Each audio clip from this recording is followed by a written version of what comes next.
अस्सलाम वालेकुम। अच्छा, लास्ट टाइम हमने कंप्लीट कर ली थी एनिमेशन और हम अपनी स्लाइड्स देखें तो एनिमेशन के बाद है सेटअप स्लाइड शो। अब सेटअप स्लाइड शो क्या है, जैसे हम F5 करते हैं तो वो फर्स्ट सेकंड थर्ड इस तरह से ये स्टेप बाय स्टेप हमारी स्लाइड शो चलती है। लेकिन मैं ये चाह रहा हूँ कि मेरी जो स्लाइड शो है वो मेरी मर्ज़ी के मुताबिक सेट हुई भी हो और उसके मुताबिक ही चले वो। तो उसके लिए हम जाते हैं स्लाइड शो के अंदर और यहाँ पे लिखा हुआ है सेटअप स्लाइड शो। इस पर क्लिक करता हूँ मैं। अब यहाँ पे लिखा हुआ है ऑल और लिखा हुआ है फ्रॉम। ऑल का मतलब है कि वो बिल्कुल स्ट्रेट चलाए, सारी चलाए, और फ्रॉम का मतलब है कि वो कहाँ से कहाँ तक चलाए। तो मैंने कहा कि जो ये प्रेजेंटेशन है वो चले 3 से 6 तक। ओके करूँगा। अब जब मैं F5 करूँगा तो वो 3 से 6 तक ही चलेगी स्लाइड। ठीक है। उसी के अंदर एक ऑप्शन है कस्टम का, लेकिन वो अभी एक्टिव नहीं है। वो क्यों एक्टिव नहीं है? क्योंकि हमने कस्टम स्लाइड शो नहीं बनाया। क्योंकि वो यहाँ पे यही पूछ रहा है कस्टम शो, तो जब तक हम कस्टम स्लाइड शो नहीं बनाएंगे वो एनेबल नहीं होगा। तो कस्टम स्लाइड शो का मतलब ये है कि इसके अंदर मैं एक स्लाइड को 2 मरतबा चला सकता हूँ, किसी भी स्लाइड को किसी भी जगह चला सकता हूँ, किसी भी पोजीशन पे चला सकता हूँ। न्यू पे क्लिक करते हैं। यहाँ पे आप कोई भी नाम बता दो, जैसे मैंने बता दिया स्लाइड 1। और यहाँ पे मैंने बता दिया तमाम स्लाइड जो हैं ये होंगी और किस ऑर्डर में होंगी। मैं यहाँ से इनका ऑर्डर चेंज कर देता हूँ कि पहली वाली जो है वो 5वें नंबर पर चले, चौथी जो है वो 2रे नंबर पर चले, और छठी जो है वो 3रे नंबर पे, और इस तरह से हम सेटिंग कर सकते हैं। जब मैं इसको ओके करूँगा और यहाँ से क्लोज करते हैं। अब जाता हूँ मैं सेटअप स्लाइड शो के अंदर कस्टम स्लाइड शो। अब देखो यहाँ पे आ रहा है स्लाइड 1। अब इसी तरह से आप मल्टीपल भी बना सकते हो। इसके अंदर अगर आप देखते हो तो उसमें आप ऐड न्यू क्लिक कर सकते हो। यहाँ पे आपके पास बता रहा होगा कि आपने स्लाइड किस किस तरह की बनाई हुई है। एडिट कर सकते हो, रिमूव कर सकते हो, कॉपी कर सकते हो, शो कर सकते हो, बहुत सारी चीज़ें कर सकते हो इसके अंदर। तो हम यहाँ पे जाते हैं स्लाइड 1 के ऊपर और यहाँ पे मैं करता हूँ ओके। तो अब जब मैं F5 करूँगा तो स्लाइड जो है वो जिस तरह मैंने सेट करी उसी तरह वो चलेंगी। ये देखो लास्ट वाली आ गई 2रे नंबर पे। तो इस तरह से हम कस्टम स्लाइड शो अपनी मर्ज़ी से डिज़ाइन कर सकते हैं। अभी मैं उसको हटा रहा हूँ। अगर इस तरह की कोई रिक्वायरमेंट आती है तो आप ये भी कर सकते हो। उसके बाद है race timing function. Race timing function आप कब यूज़ करते हो? जब आपने कहीं प्रेजेंटेशन देनी हो। मिसाल के तौर पे आपको यूनिवर्सिटी में कोई प्रोजेक्ट दिया बनाने के लिए और उसको कहा कि आपने इसको प्रेजेंट करना है कुछ टाइम पीरियड के अंदर। तो आप क्या करोगे? उसको उसी टाइम पीरियड के अंदर आप प्रेजेंट करने की ट्राई करोगे, कोशिश करोगे। तो उसके लिए आप प्रैक्टिस इस तरह करोगे, आप टाइमर लगाओगे, उसमें देखोगे कितना टाइम में मुझे लग रहा है उस प्रेजेंटेशन को एक्सप्लेन करने में। तो आप उसमें मोबाइल यूज़ कर सकते हो या वॉच यूज़ कर सकते हो। लेकिन इसी चीज़ को परफॉर्म करने के लिए पावर पॉइंट ने टूल दिया हुआ है रिहर्स टाइमिंग। रिहर्स टाइमिंग हम रिहर्सल के लिए यूज़ करते हैं। जैसे मैं इस पर क्लिक करूँगा प्रेजेंटेशन मेरी बिल्कुल स्टार्ट से स्टार्ट हो जाएगी और यहाँ पर मेरे पास टाइमर चल रहा होगा, जिससे मैं अंदाज़ा लगा सकता हूँ कि मैं उस प्रेजेंटेशन को समझा कितनी देर में रहा हूँ और कितनी स्लाइड, एक स्लाइड पे मुझे कितना टाइम लग रहा है वो यहाँ पे मुझे दिखा रहा होगा। ठीक है। तो इस तरह से आप अपने टाइम को मैनेज कर सकते हो कि मैं किस तरह से प्रेजेंटेशन को उस टाइम पीरियड में दे सकूँ। तो उसके लिए आपको इस तरह से प्रैक्टिस करनी होगी, जिसकी वजह से आप ये काम कर पाओगे। तो उसके लिए टूल दिया हुआ है रिहर्स टाइमिंग। ठीक है। तो यहाँ से मैं करता हूँ नो। फिर उसके बाद है यहाँ पे रिकॉर्ड स्लाइड शो। अब रिकॉर्ड स्लाइड शो के अंदर मैं क्या कर सकता हूँ? मैं अब चाहता हूँ कि जो मेरी स्लाइड है यहाँ पे रिकॉर्ड हो। ठीक है। अब जो रिकॉर्ड हो रहा है मैं उसको समझा रहा हूँ तो मेरी आवाज़ रिकॉर्ड हो, तो मैं ये भी कर सकता हूँ। तो जैसे मैं इस पर क्लिक करता हूँ तो यहाँ पे 2 ऑप्शन मेरे पास आते हैं, स्टार्ट रिकॉर्डिंग फ्रॉम बिगनिंग यानी कि फर्स्ट से स्टार्ट हो, या start recording from current slide यानी जिस स्लाइड में मौजूद हूँ सिर्फ वहीं से स्टार्ट हो। तो हमने स्टार्टिंग से बिल्कुल करना है। तो अब इसमें 2 आपसे ऑप्शन पूछ रहा है कि स्लाइड और उसके ऊपर जो एनिमेशन है वो रिकॉर्ड हो, नरेशन यानी कि आपकी जो आवाज़ है वो रिकॉर्ड हो। ये कब रिकॉर्ड होगी? जब आपके पास माइक लगा होगा। अब जैसे मेरे पास माइक लगा हुआ है तो मुझे पता चल जाएगा कि ये रिकॉर्ड होता है या नहीं होता। उसके बाद है लेज़र पॉइंटर। लेज़र पॉइंटर भी रिकॉर्ड होगा यानी कि मेरा माउस पॉइंटर जो है वो ये रिकॉर्ड नहीं होगा, मेरा लेज़र जो पॉइंटर है वो रिकॉर्ड होगा। किस तरह से स्टार्ट करते रहो भी पता चल जाएगा। इस पर क्लिक करता हूँ मैं। प्रेजेंटेशन के बिल्कुल बॉटम पे आओगे तो आप देखोगे कुछ बटन बने हुए आ रहे होंगे। तो यहाँ पे एक ब्रश नुमा बटन बना होगा, इस पर क्लिक करोगे तो ये आ जाएगा लेज़र पॉइंटर। इस पर क्लिक करोगे तो ये लेज़र पॉइंटर भी मेरा रिकॉर्ड होगा और मेरी जो आवाज़ है वो भी रिकॉर्ड हो रही होगी। ठीक है, ये पॉइंटर भी रिकॉर्ड हो रहा है, मेरी आवाज़ भी रिकॉर्ड हो रही होगी और जो ये एनिमेशंस वगैरह आ रही हैं ट्रांजिशन की, ये भी रिकॉर्ड हो रही हैं। तो मैं इसको इस तरह से चेंज करता हूँ। ठीक है, तो ये तमाम एनिमेशन परफॉर्म होंगी, ये तमाम जो एनिमेशन आपने लगाई हुई हैं, तमाम एनिमेशन जो है वो रिकॉर्ड हो रही हैं। चलिए, ये रिकॉर्ड कंप्लीट होने वाला है। अब ये रिकॉर्डिंग हो गई कंप्लीट। अब मैं चाह रहा हूँ जो मैंने ये रिकॉर्ड वगैरह किया है मैं इसको एक वीडियो की सूरत में कन्वर्ट कर दूँ। तो उसके लिए आपने जाना होगा फाइल में, फाइल के अंदर जाके आप एक्सपोर्ट करोगे और यहाँ पे क्लिक करोगे क्रिएट अ वीडियो के अंदर। अच्छा, क्वालिटी बता दो कि आपको किस क्वालिटी में चाहिए, तो मैं यहाँ पे लो क्वालिटी रख लेता हूँ वरना टाइम लगेगा ज़्यादा। और यहाँ पे हमने क्लिक करना है, जो हमने रिकॉर्डिंग करी है हमने उसको यूज़ करना है या यूज़ नहीं करना। जब यूज़ नहीं करना तो उसका मतलब आपने रिकॉर्डिंग भी नहीं करी होगी, आप सिर्फ तमाम ये चाहते हो कि आपने जो एनिमेशन वगैरह है लगाई हुई वो रिकॉर्ड हो जाए और मतलब वो वीडियो की सूरत में बन जाए।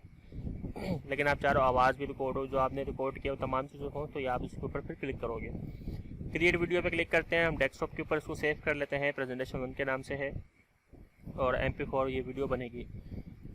सेव करता हूँ। अब ये सेव करूँगा तो नीचे आप देख सकते हो कि ये जो बार है ये चलेगी।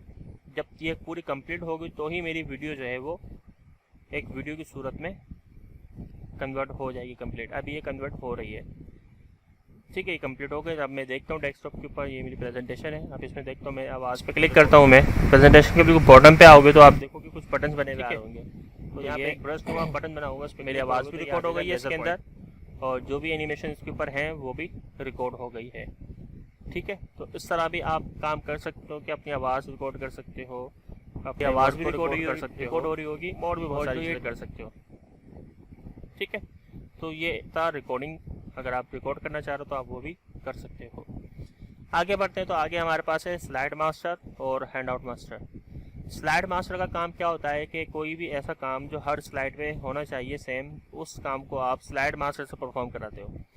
जैसे मिसाल के तौर पे आपने ये डिज़ाइन लगाया है तो ये डिज़ाइन भी स्लाइड मास्टर से आप अपनी मर्ज़ी का डिज़ाइन कर सकते हो। अब जैसे जस्ट लाइक मैं यहाँ पे क्लिक करता हूँ, डिज़ाइन को यहाँ से मैं बिल्कुल हटा लेता हूँ और स्लाइड मास्टर को यूज़ करके मैं डिज़ाइन करता हूँ अप्लाई। यहाँ से मैंने अप्लाई टू ऑल किया और डिज़ाइन जो यहाँ से है सॉलिड, अप्लाई टू ऑल, तमाम पे से मैंने डिज़ाइन हटा लिया। अब मैं अपनी मर्ज़ी का डिज़ाइन करना चाह रहा हूँ तो उसके लिए आपने करना ये होगा, आपने यहाँ से जो थीम है, मिसाल के तौर पे आप किसी थीम पे करना चाह रहे हो तो आपने वो थीम जो है तमाम पे सेम रखनी होगी। तो आप उस डिज़ाइन में आप कोई चेंजिंग कर सकते हो। मिसाल के तौर पे ये मुझे शेप ये वाला नहीं चाहिए तो स्लाइड मास्टर में जाके मैं ये हटा दूंगा तो ये भी तमाम स्लाइड से हट जाएगा। तो उसके लिए स्लाइड मास्टर के लिए हमें जाना होगा व्यू के अंदर और यहाँ पे मौजूद है स्लाइड मास्टर। स्लाइड मास्टर में आपके पास देखो काफ़ी सारे लेआउट आ रहे होंगे, लेकिन हमने जिस लेआउट पे काम करना है वो है मास्टर लेआउट, जो कि है फर्स्ट। ये मास्टर स्लाइड है, इसके ऊपर आप जो काम करोगे वो काम तमाम स्लाइड उसको फॉलो करेंगे। तो जैसे मैं इस पर डिलीट करता हूँ, आप यहाँ से देख सकते हो तमाम लेआउट से वो चीज़ हट गई है। और अगर मैं अपने यहाँ से क्लोज मास्टर व्यू पे क्लिक करता हूँ तो ये यहाँ से भी रिमूव हो गई है। ठीक है, तो आप ये काम कर सकते हो स्लाइड मास्टर से। अब इसका हमने डिज़ाइन में तो अगर कोई चेंजिंग करनी है आप कर सकते हो। अगर डिज़ाइन आपने अपना बिल्कुल बनाना है तो आपने फिर करना ही होगा, स्लाइड मास्टर से आप जाओ, एग्जिट करो और यहाँ से आप बिल्कुल सिंपल स्लाइड आप लो और फिर आप जाओ स्लाइड मास्टर के अंदर, फिर आप अपनी मर्ज़ी से इसको डिज़ाइन करो। अब यहाँ पे शेप नहीं चाहिए तो रिमूव कर दो। यहाँ पे हम जाते हैं इंसर्ट के अंदर, शेप में जाते हैं और यहाँ से हम रेक्टेंगुलर यूज़ करते हैं और यहाँ पे हम एक बॉक्स क्रिएट कर देते हैं। इसका कलर मैं यहाँ से यूज़ कर लेता हूँ ग्रीन। फिर एक और शेप बना लेता हूँ मैं यहाँ से सर्कल। ठीक है, और इस सर्कल को मैं इस तरह से डिज़ाइन करूँगा कि ये बिल्कुल हाफ इस स्लाइड पे आ रहा हो। तो मैं थोड़ा जूम आउट कर लूँगा, कंट्रोल प्रेस करके आप जूम आउट कर लोगे और ये इस स्लाइड के ऊपर इस तरह से शो करेगा। ठीक है, अब जब मैं सेव करता हूँ, सेव करो नहीं करो मसला नहीं है, स्लाइड मास्टर में जाता हूँ तो यहाँ से मैं इधर आता हूँ तो ये भी मेरा काम इधर से वैसे ही आएगा। अच्छा, ये जो आउटसाइड पे आ रहा है अगर आप चाह रहे हो कि ये ना आए तो फिर आपको थोड़ा सा काम करना पड़ेगा, थोड़ी मेहनत करनी पड़ेगी। तो उसके लिए आपने करना ये होगा, मैं जाता हूँ शेप के अंदर और यहाँ से इतना शेप जो मैंने बनाया दोनों की सिलेक्शन ले लेता हूँ मैं शिफ्ट के साथ फॉर्मेट के अंदर यहाँ पे है मर्ज शेप, और यहाँ से मैं इसको कर देता हूँ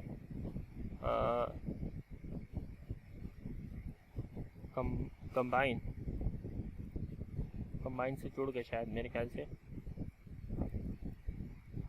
हाँ, और कोई ऑप्शन है जिससे ये बिल्कुल सब्ट्रैक्ट, तो ये ऐसा हो गया।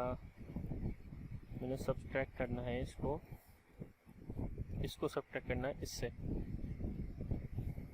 शिफ्ट के साथ इंटरसेक्ट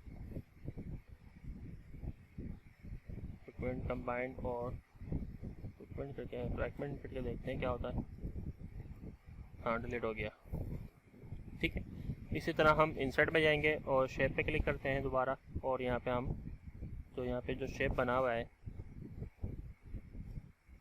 और उसको यहाँ से बाहर निकाला, दोनों को सिलेक्ट किया, फॉर्मेट में जाके फ्रैगमेंट और डिलीट।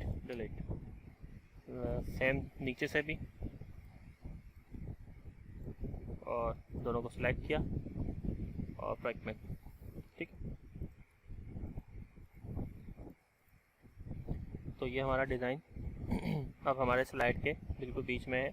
अब मैं जाके देखता हूँ तो आई थिंक अब मसला नहीं होगा, अब बिल्कुल सही है। ओके, यहाँ से चेंजिंग नहीं कर सकते हम जितनी भी चेंजिंग करनी है वो हम स्लाइड मास्टर के अंदर आगे स्लाइड जो मास्टर बनी हुई है उस पर से ही हम चेंजिंग कर सकते हैं। तो इसके फॉर्मेट में गए, यहाँ से आउटलाइन हमने हटा दी और इसको हमने कर दिया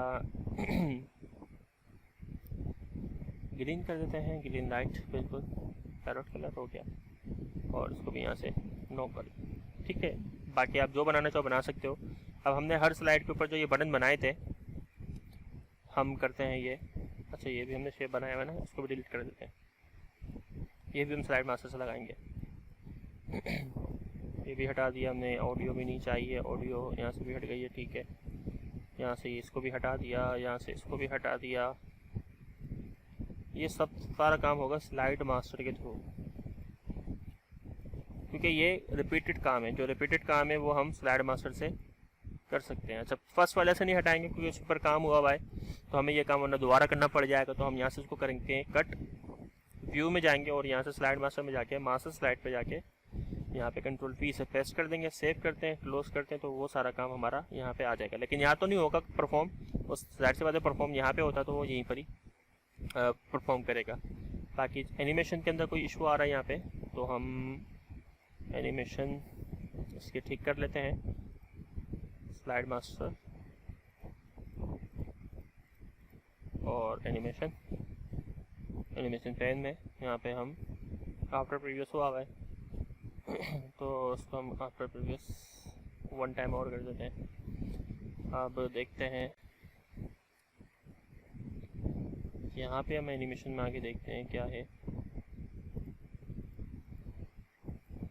तो एनिमेशन हमें हटा के दोबारा लगाना होगा, तो हटा के दोबारा लगा के चेक कर लिएगा आप। अगर ये प्रॉब्लम सॉल्व नहीं होती तो मुझसे भी पूछ लिएगा। एनिमेशन मुझे लग रहा है हटा के दोबारा लगानी पड़ेगी, दैट्स इसी वजह से जो है ये प्रॉब्लम हो रहा है।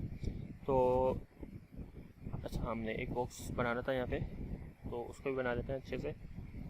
इंसर्ट में शेप में गए और यहाँ से हमने रेक्टेंगुलर ड्रॉ किया, फिल कलर हमने हटा दिया, आउटलाइन कलर हमने रेड बढ़ा दिया, और इसका स्टाइल हमने डिफरेंट करना है। तो हम आ जाते हैं लाइन के अंदर, कंपाउंड टाइप हम यहाँ से ये रख लेते हैं, और साइज़ जो है वो हम बढ़ा लेते हैं, कलर हम ब्लैक कर देते हैं, या ग्रीन करना तो ग्रीन भी कर सकते हो। यहाँ पे आई ड्रॉपर मेरे पास आ रहा है, यहाँ से मैंने यही कलर पिक कर लिया, दैट्स ओके।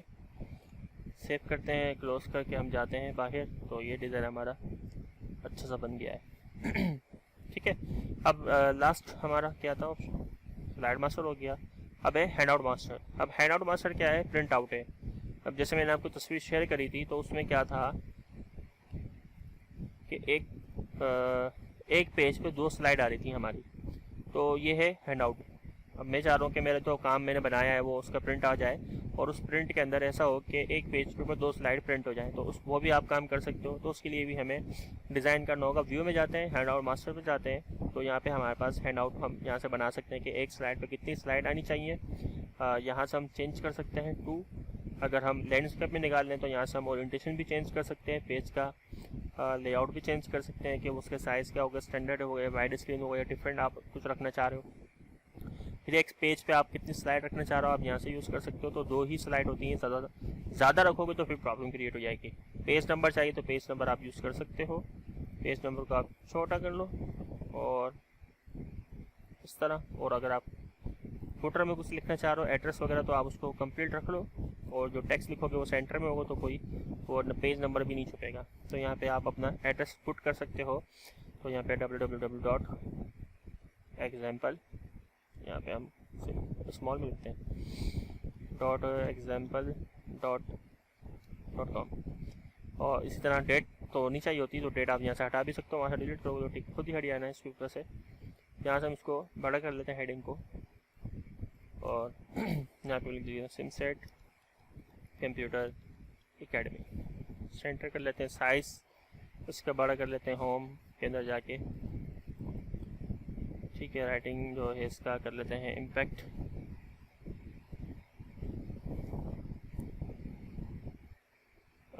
हो गया, ठीक है।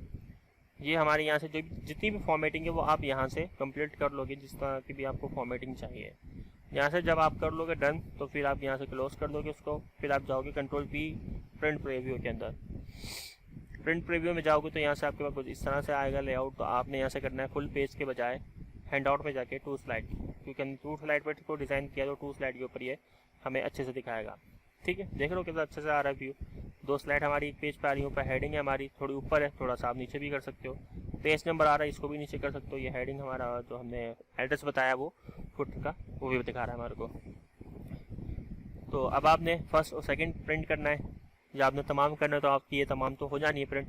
अगर आपने कोई स्पेसिफिक करना है तो आप यहाँ पे नंबर बता सकते हो, जैसे कि मुझे 2 और 5 करना है या 6 करना है तो 2 और 6 करना है। जैसे आप बाहर क्लिक करो या टैब दबाओगे तो 2 और 6 वाली स्लाइड जो है वो यहाँ पे आ जाएगी। और अगर आपको बिल्कुल सीरीज से करना है, एक साथ करना है, तो फिर आपको यहाँ लिखने की कोई ज़रूरत नहीं है, आपकी तमाम चीज़ें यहाँ से ये परफॉर्म कर देगा। ब्लैक एंड वाइट निकालना है, कलर वाइज निकालना है, आप यहाँ से बता सकते हो। तो इस तरह से होगा, वो ग्रे स्केल कर दोगे तो ये ब्लैक एंड वाइट प्रिंट निकालेगा, कलर में करोगे तो कलर में निकालेगा, ठीक है।